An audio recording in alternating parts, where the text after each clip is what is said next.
Hello and welcome to this edition of Crossover. I'm Whtie Chiense with Charlotte and Julian. You're going to talk about the name of this show, right? No. This edition of C Rossover is if it is C Rossover, this is Charlotte. C. I'm Ross. You are over. I know. Well, no, I thought you were about to trying to pronounce our family names. Anyway, what I have brought today is actually we've got some feedbacks from our audience. Fantastic news, and this is the one because our show's been running for over a month now. So just want to share with you. Yeah, even more than that, and we want to share with you the feedbacks. This is from Zhang Liang, I guess is a Chinese friend, and say hello to Charlotte, beautiful American woman. And Julian, handsome young Frenchman. And of course, you're handsome too. Thank you. Thank you for including me in your letter, huh? Now you're over. And this is Bill McCall, and he said, your host and guests erroneously described moonlighting as spending everything you earn. This is not correct. Moonlighting is working a second job, usually at night. Right. Yeah, well, thank you very much for correcting us. And, well, this is fun. This is fun. I really enjoy the way the host, Whtie Chiense, runs the show. Thank you for acknowledging that. And I also think Charlotte McInnes is wonderful. Her answers are always well thought out, and she explains her points out wonderfully. I feel something bad. Thank you. Somehow. Julian, if you're ready. I am ready. Julian Godefroy is not terrible either.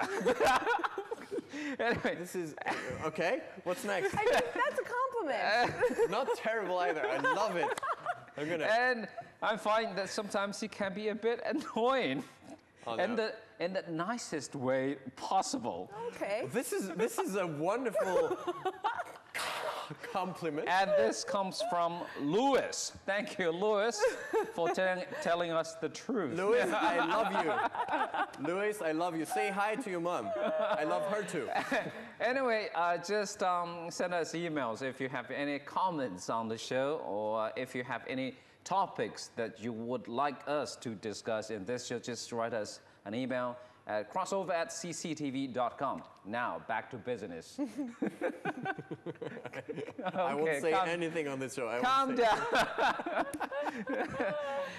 Well, today's topic is about pets, because pets, pets economy or pets raising is really a big issue now in Chinese society.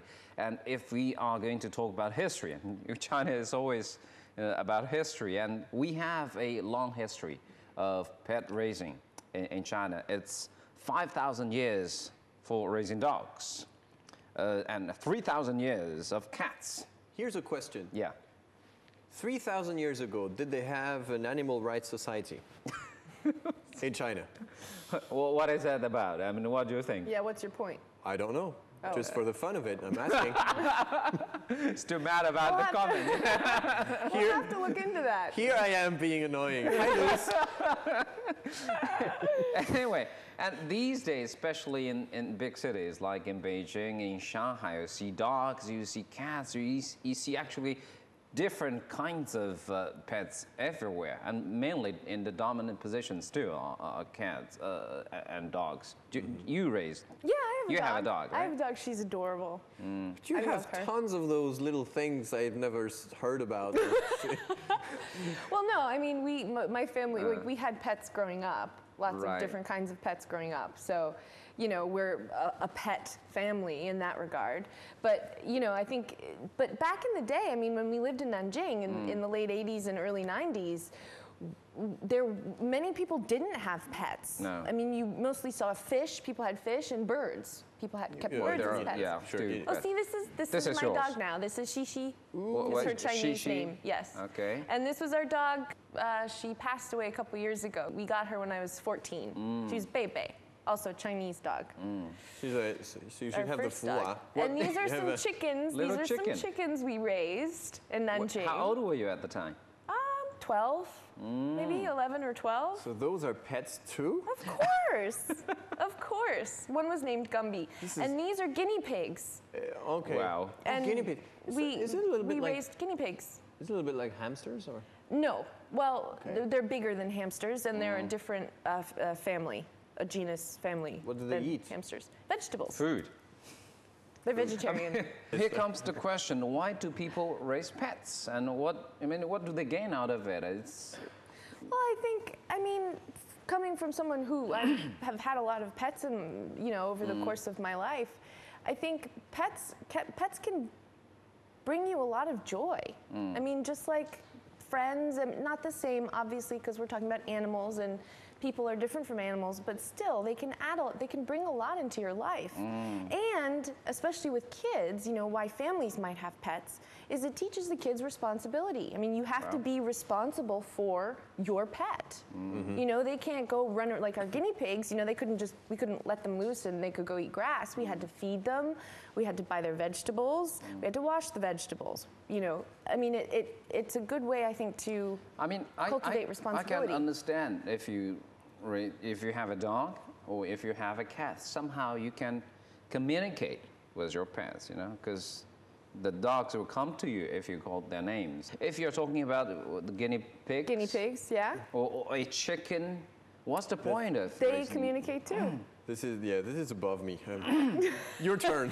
Julianne's not a pet person. No, I like dogs. Cats, not that much. I used to traumatize a cat when I was 2. No. My cousin was 2. I was 6 back then, and he taught me because it was his cat. It was my aunt's family, and so I was going with him to kind of torture, not torture, but just have fun with the cat. But the cat didn't like that. Of course not. You can't do the same thing with a cat than you do with a dog, And I was trying to do that. So. For the cat actually passed away after, I don't know, 20 years. After your torture or no? No. The cat went on to live for a long, long time. Yeah. I was like 20 years old, and every time she would see me, every single time she'd run. She would do.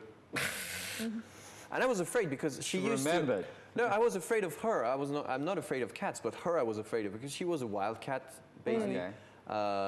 They just picked the cat in the fields, and actually it kind of jumped at me a few times. I would jump at you too if you tortured me. Well, I didn't really torture. It was just not letting the cat. Not so nice to her. Like she was sleeping, and we would go there and woo woo. So anyway, I always liked dogs better, and especially big dogs. Yeah. I just don't like. I think little dogs always bark for nothing. They don't. They don't. You see the always little bark dogs for in nothing. Beijing. They keep it because inside the city it's all little dogs, and you do anything. In the compounds, in a building, you have like 8 apartments on the floor.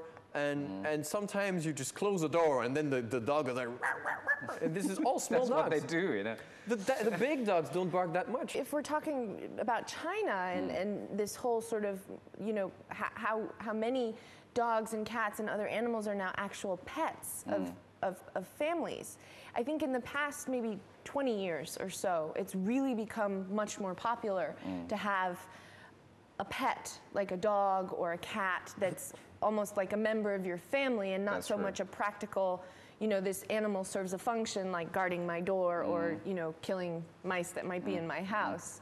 And so it's been very interesting to see that evolution because that evolution has happened, at least in the time period that I've been in China. In family, most of the time, when a family has a dog or a pet, it's more like you're saying, it's like a part of the family. But also you see in the everyday life, there still are functions for all the pets. For example, in the big cities, I guess in New York it's kind of the same. In Paris, in the cities in France, beautiful girls who go out.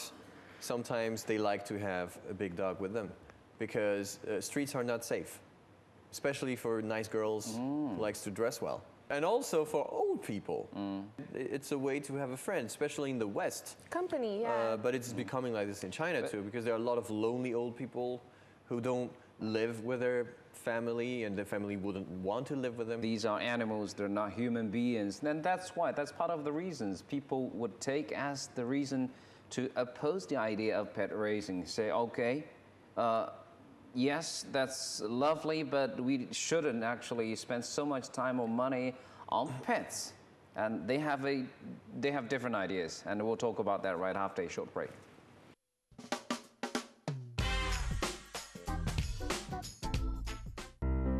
This is the enterovirus responsible for hand, foot, and mouth disease. It commonly affects children and spreads through direct contact with saliva, nasal discharges, and other excretions of infected persons. To prevent this disease, wash hands frequently, don't share towels. If you have the disease, stay at home and don't go to school or swim. Maintain good ventilation and keep the environment clean and hygienic. For more information, please visit the Center for Health Protection website or call our health education hotline.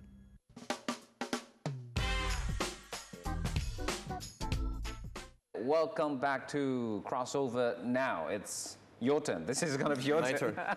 Well, now people oppose the idea of pet racing for different reasons. What are your stories? I mean, I'm not opposed to pet. No, we were just talking about something I remember from my days at school. I had a philosophy teacher who was against a certain form of pet. I don't know the word for like culture or a certain extreme, where people give the pets, you know, food that has to be good restaurants food, and it has to be really nice clothes that cost a fortune. There are so many people, human beings, that can't even, you know, that are hungry, that are starving, that don't have a decent life. And to see people being that good to pets that are not humans, and I mean, especially for philosophers, obviously a pet's life is not worth as much, but this is not a money problem. It's just not worth as much, as it's not as valuable as a human's life. Yeah, I have a list of all these complaints, and one of them is when some people are so hungry, you spend money on pets. Exactly. Well, I mean, okay, I agree with your philosophy teacher. There are those extreme cases where people, you know, go overboard, go to extremes with their pets. But I would dare say that's the minority of people that have pets and raise pets. That's the minority. That's not what you see, you know, every day all across the board. What about this one? People are also complaining, say, they're noisy, as you say, they bark, and they're not clean. Well, this is a problem that you see everywhere. You see that coming in China, but it's just that there are not as many, not even close as many dogs